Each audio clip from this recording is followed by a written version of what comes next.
Hello viewers,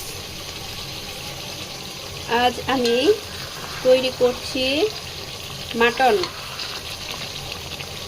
প্রথমে আমি দিয়েছি চুলোতে একটি কড়াই বসিয়ে তেল, এরপর শুকনো মরিচ, তেজপাতা, এলাচ, দারচিনি, লং, গোলমরিচ ফোড়ন দিয়ে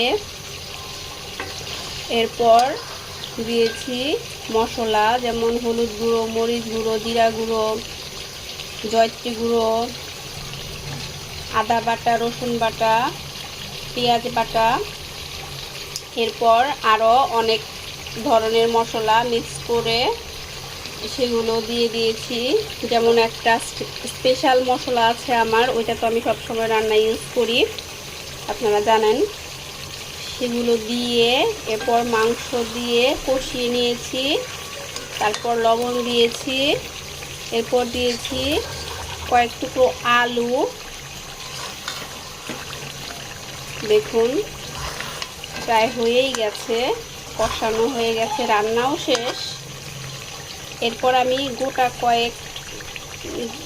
কয়েকটা রসুন দিয়েছি মাংসে। এভাবে গোটা কয়েকটা রসুন দিলে এটা খেতে খুব ভালো এবং এটা অনেক উপকার।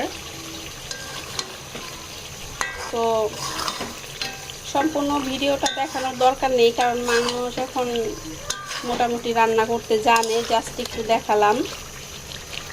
অনেকে যারা রান্না করতে পারেন না তারাই, আমি তো বলে দিয়েছি, এভাবে রান্না করে নেবেন। বারবার কষাতে হবে, অনেকবার কষাতে হবে, একটু একটু করে গরম জল দিয়ে বারবার কষিয়ে কষিয়ে রান্না করবেন। একটা কথা বলতে ভুলে গেছি, আমি মাংসে টক দই ম্যারিনেট করে রেখেছিলাম।